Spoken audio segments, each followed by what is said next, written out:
Sipping Henny in Wakanda. Sipping Henny in Wakanda. Smoking dope up in the corner. Clouds are forming all around us. Sipping Henny in Wakanda. Sipping Henny in Wakanda. Smoking dope up in the corner. Clouds are forming all around us. Welcome back. Salute. Salute.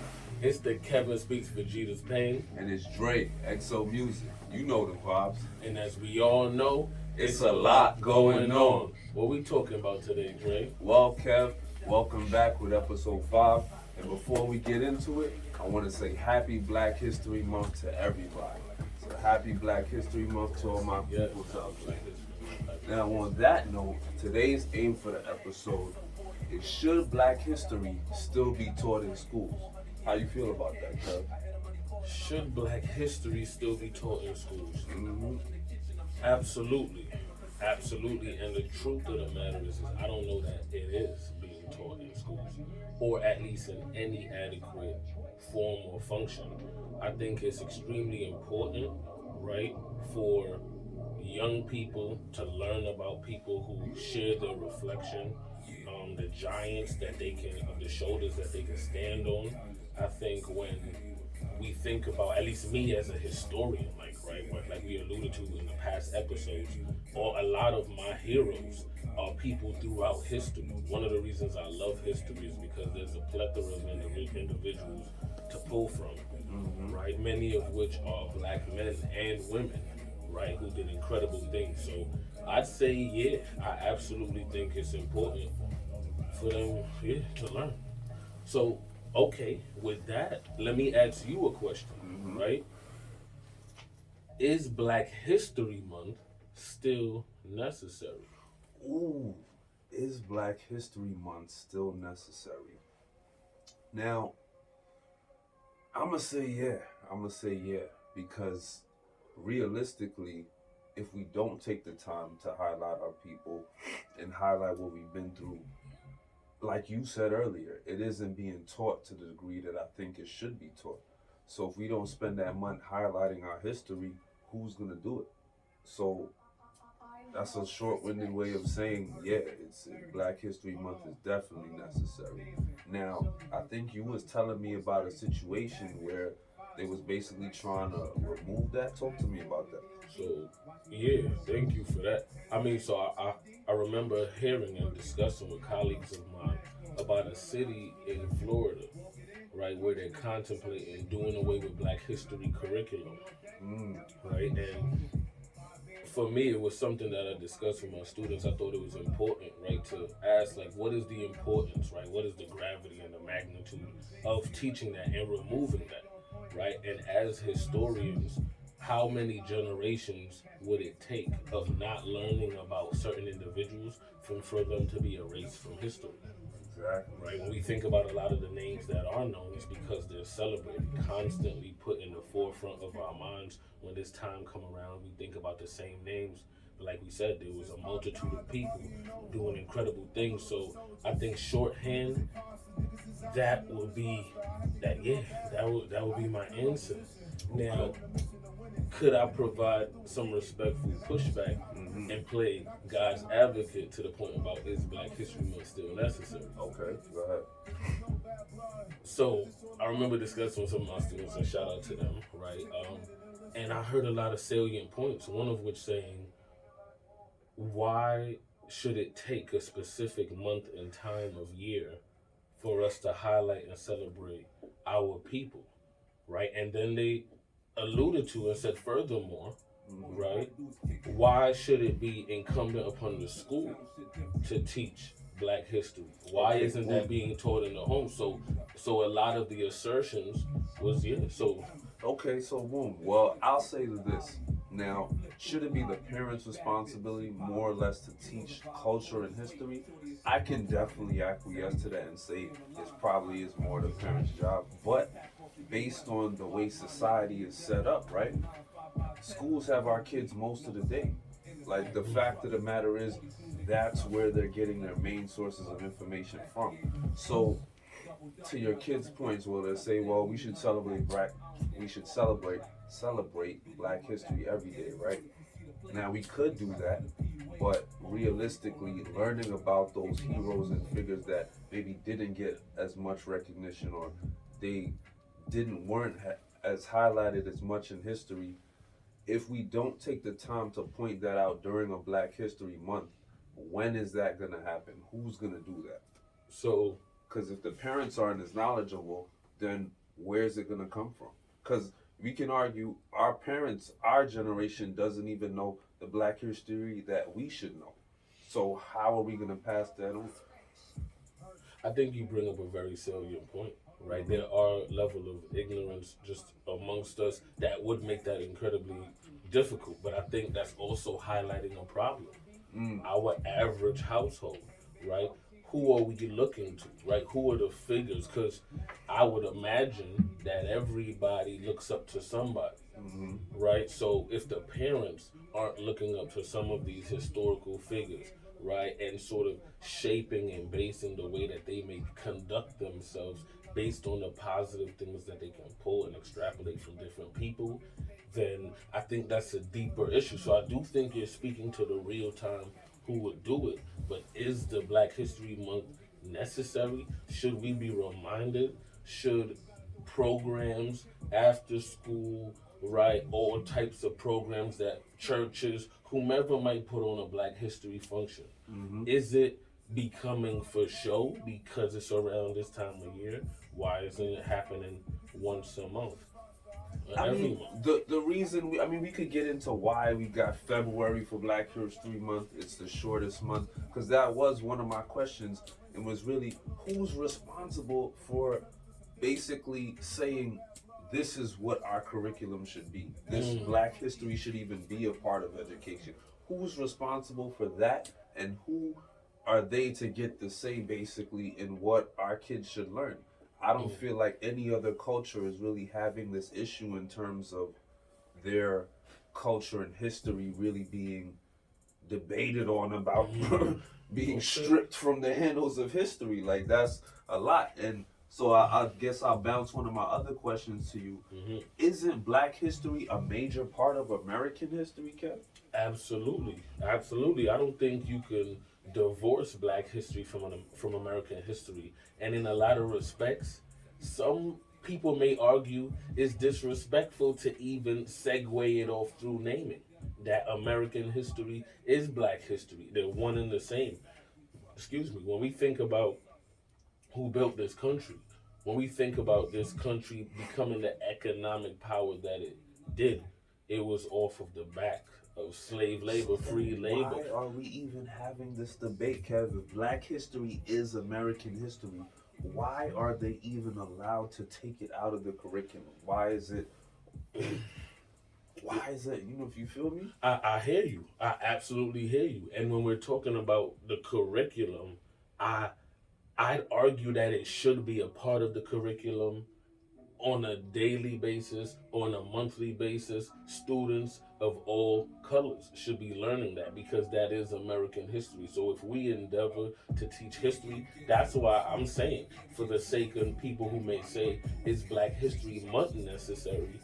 We should be promoting that on a daily basis, on a monthly basis, not just in the schools, but at the home, in the homes as well. Right, I agree with that. But with all due respect and playing God's advocate, I think all cultures and all history should get an equal amount of, like, we should have a Chinese history segment or an Asian history segment, Absolutely. rather. Okay. We should have a Muslim history segment, you know, so where we learn about different cultures, Okay. and because it's all part of American history. If America is that melting pot, there are definitely periods where different cultures have influxed and changed the way American society is run. So I definitely think while we should give the highlight to Black history because it helped build America in general, we should definitely give, but I don't feel like it should be like, for example, Black History Month, then Asian History Month, then like let's just incorporate all the histories in the scheme of basically let's revise the curriculum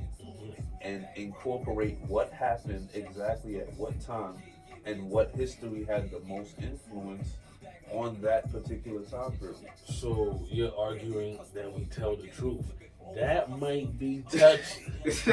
That might be touchy. No, I feel you. You know what I'm saying? I hear you. I'm saying I don't feel because you. I don't know because essentially I agree. I don't know that I have pushback because really and truly, you're right. There are a lot of people like native, right? The natives. What really happened right now? It's not for me. It's not to push against the stories and what was told, but what we do know is what we been told isn't entirely accurate. Right, we know that there were black people, African people traveling back and forth long before the transatlantic slave is to record it to have happened. Right, we know that there were so because we know these things, like you've alluded to in past episodes, right, that creates that inconsistency and that doubt, which at the very least means we should do research. So boom. So you being the history buff, right? Isn't the saying always said might makes right, or the winner tells the story? Absolutely. So if we let them win, Kev, and we let them basically remove Black History Month, and you say your kids say Black History Month isn't necessary, it isn't, and they remove it from the curriculum, where does that leave us? Well, honestly, it leaves us in a space where it would be incumbent upon the individual families and homes to highlight those figures. Because then we have to ask ourselves, I'm not saying what anybody has to do in their personal home life. I'm just saying if it was to be removed on that formal basis, it would have to be upheld on an individual basis or it would be lost to history. Like when, because this whole, like you said, that whole back and forth of them removing Black history curriculum, the real question is as historians, right, how long does it take for someone to be erased from memory? How many generations? 2 generations, 3 generations? Like how long before, right, those stories become lost for forever? So I think that I think it's incredible. It's interesting. I mean, the way technology, the way the technology curve is moving now, the way information is just being spit out at us, I feel like it could get lost even faster with just the way things are happening, the influx of all the downloads that we're getting. So I feel like that could definitely happen. Now, a spicy question that I had to you, I don't Okay. want to lose it. Okay. Can this act of removing our history from education, can that be considered racist? Absolutely. Mm. Absolutely. It's and honestly, because to me, right, one thing I was taught was that racism was a dynamic of power. Right. So the power, it's one thing to not like somebody for the color of their skin, but to be able to impact their trajectory. Right. That's another.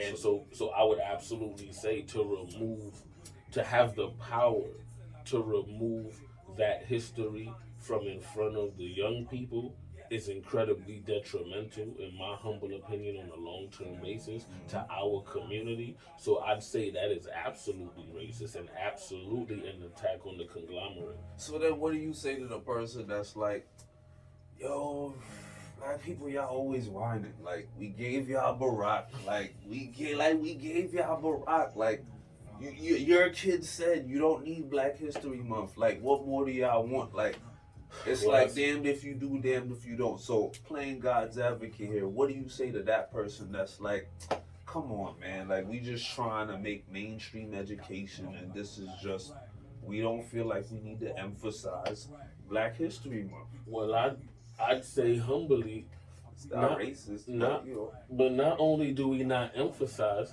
right now, it's not really even touched upon. Mm. It's undermentioned. So for the person that's trying to get rid of it, I'm like in a lot of spaces, a lot of people our age and older, whenever I talk to them, they don't recall having a great deal of Black history leaned in on and intentional.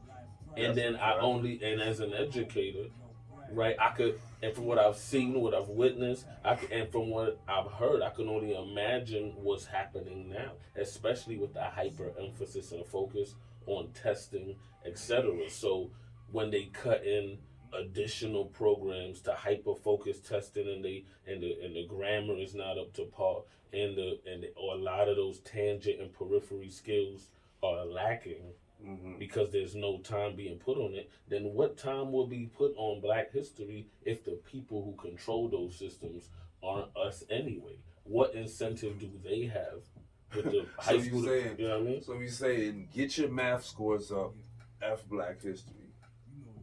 We gotta compete with, rival powers overseas. Well, here's what's true. There's a lot of different theories about what could be going on when we look at the rise of charters and different things of that nature, because education is not a right that's guaranteed. Mm.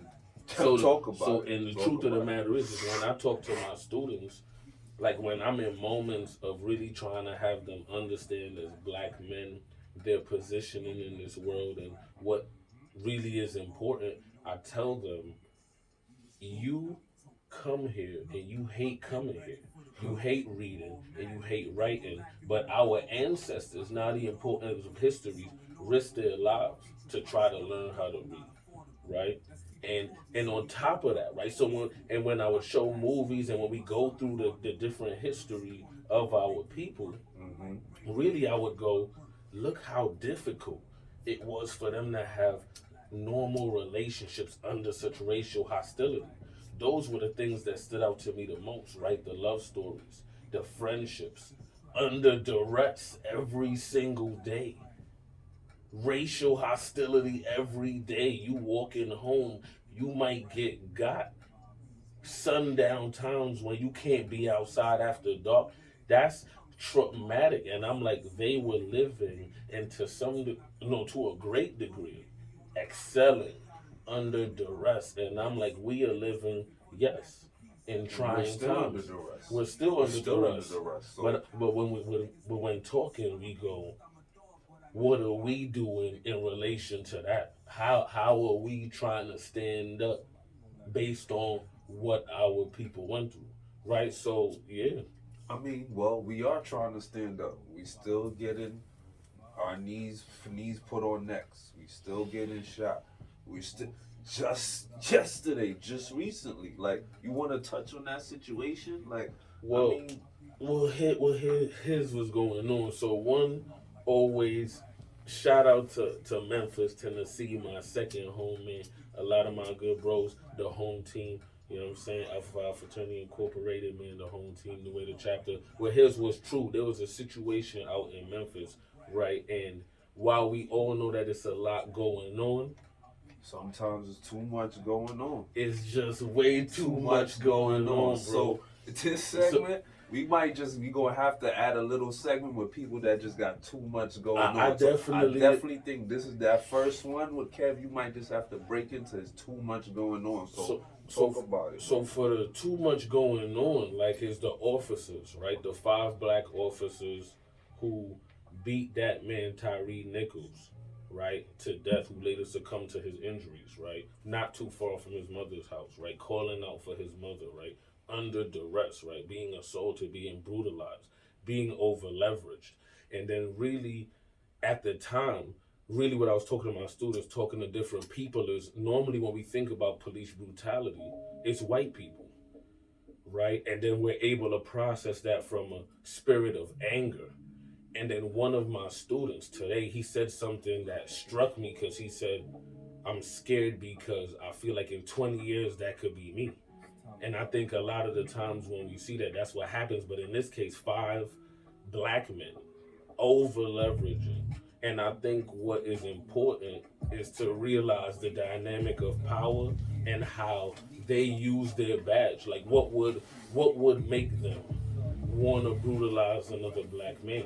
And it's bittersweet because although I hope that they are held accountable to the highest degree of the law, because watching that video is horrendous. And like I said, I don't even suggest people do it if you're not really prepared, but if they're fathers, right? I'm sure they're brothers, friends, right?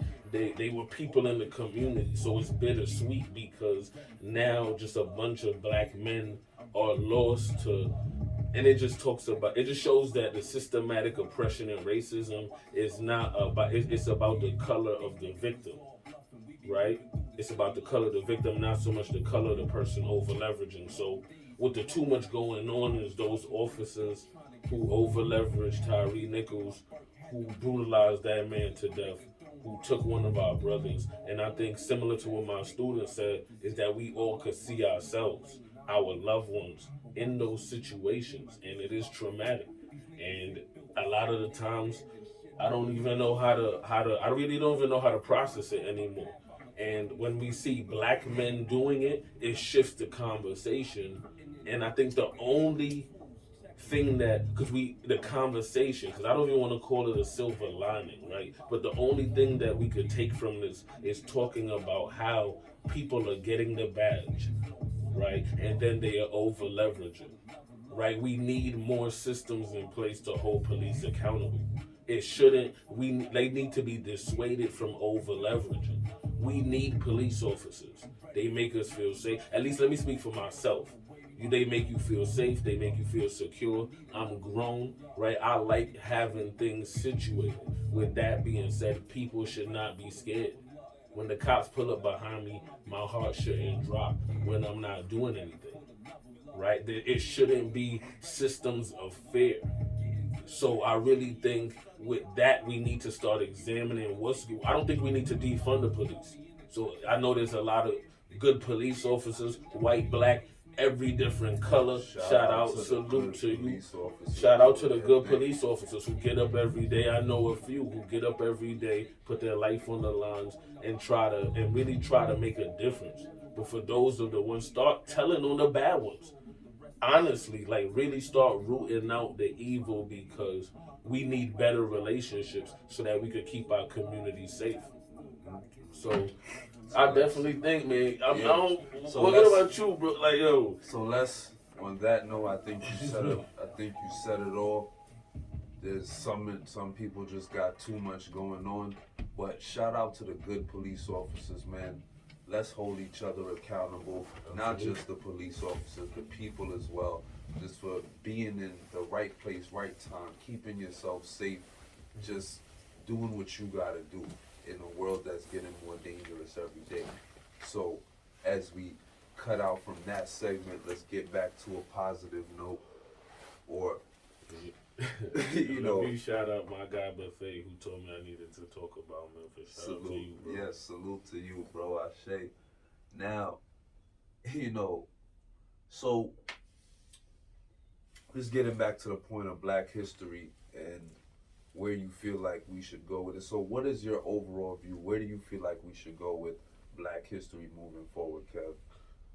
Honestly, I think it should be built into the curriculum based on the demographics of that community. So I like what you said. I do believe in versatility, and I think our young men should be versatile, but I also believe personally that they should grow up from the vantage point of a black man and how they should interact lovingly and respectfully with other races. But as black men, there are things specific to our trajectory that I think they need to grow up under and in the tutelage of.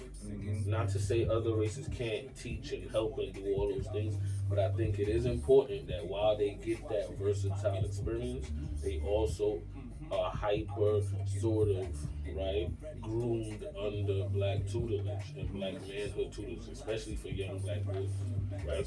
And equally as so, I'm sure, for black womanhood for young black girls. That's a fact. That's a fact. I like that answer. Now, you think we can get a cop on the show and talk? I think so, man. One of my guys, man. Actually, one of my guys. A few guys. We might have to get somebody down here and really just speak to, the positive black men doing their thing, and really just the positive male figures in the police department that really want to speak to the positive side of things and trying to uphold the law and do the right thing. So let me ask you a question, bro. Who's somebody right now, as we think about history and historians, right? Because at some point we'll be the new history, right? Who's somebody right now that you think in some years to come people will hold in high esteem and will hyper analyze their life and hold them in that high regard?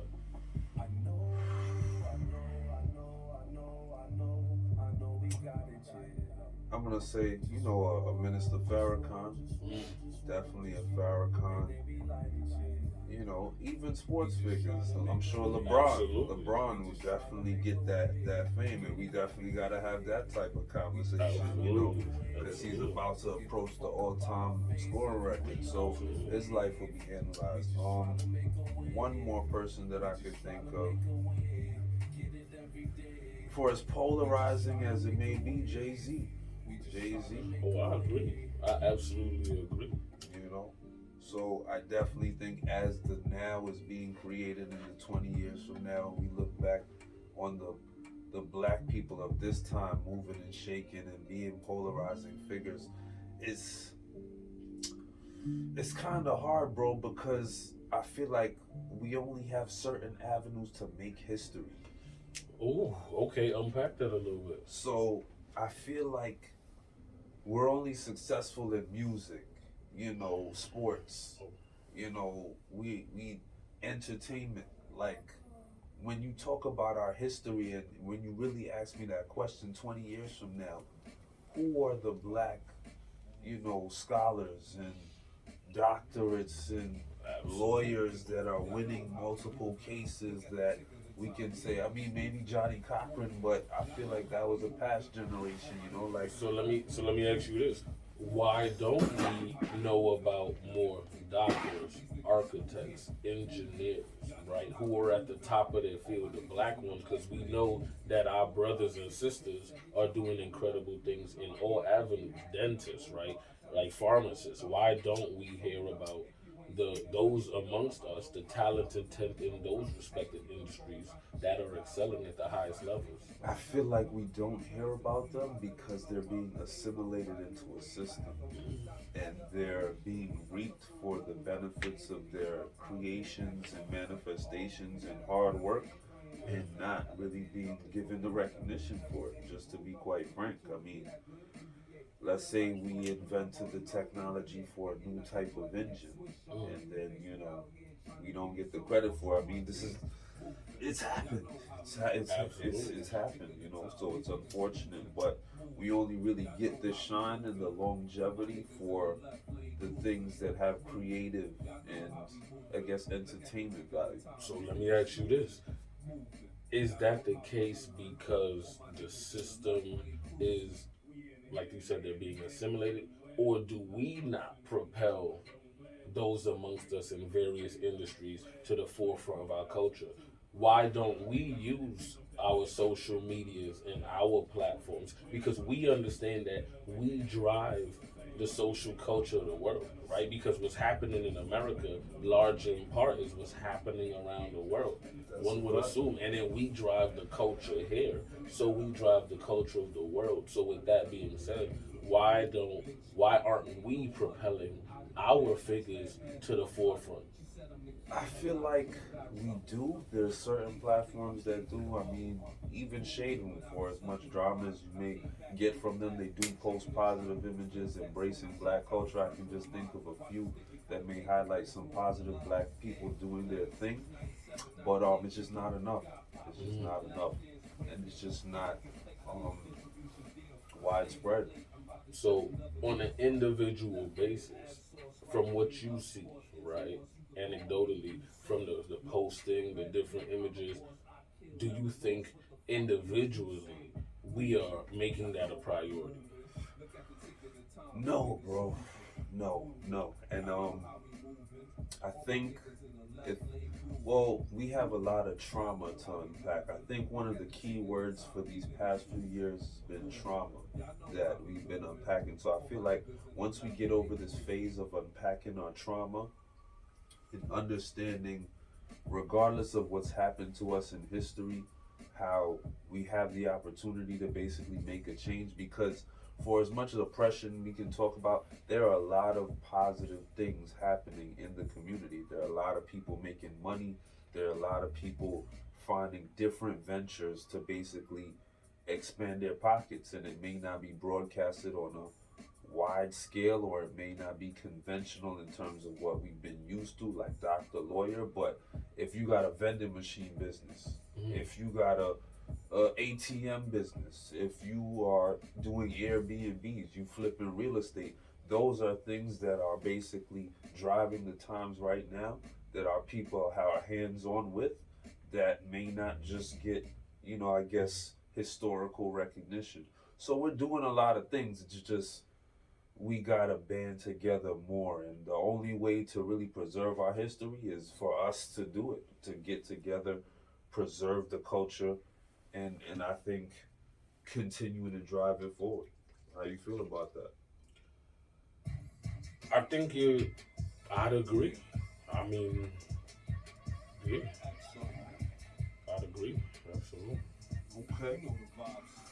Okay. So I think we pretty much unpacked everything for this episode. Unless you had anything else to add, I think we pretty much touched on Black education, Black History Month, how we feel about it moving forward. But So I'd say this. I mean, right in closing, I think having Black history a part of American history is all the same thing. Is it should be taught in schools. It's absolutely necessary. I do agree with my brother, right? The truth should be told, and if the truth is being told, then Black history is being told. So I absolutely think it's important. I think as people we need to push back, right? All playing God's advocate on both sides of this conversation. I hope it really stimulated some thought-provoking things, right? But really, ultimately, that we have to push back, and we can't allow that to happen. So if you have to go out and vote, if we need to start paying attention politically, we need to just start upping the ante a bit so that the things we want to see are happening. So lastly, parents, right, people in the communities, start saying what you want your children to learn. Like I hear a lot of parents asking, why isn't STEM being taught? Why isn't this being taught? Well, tell your school that. Find out who you have to talk to. The schools want to hear from you, or at the very least, start leveraging that. But we have to take control of that. So I would absolutely say, man, I definitely think it's, yeah. right, let's continue to hold each other accountable. Happy Black History Month again. Thank you for tuning in. Leave some comments in the section. Please. Let us know how you think. How do you feel about Black history? How do you feel about Black History Month? How are we doing as a culture? Let's continue to grow. Is it still necessary? But at the end of the day, as you always know, it's a lot going on. Salute, y'all. Yeah.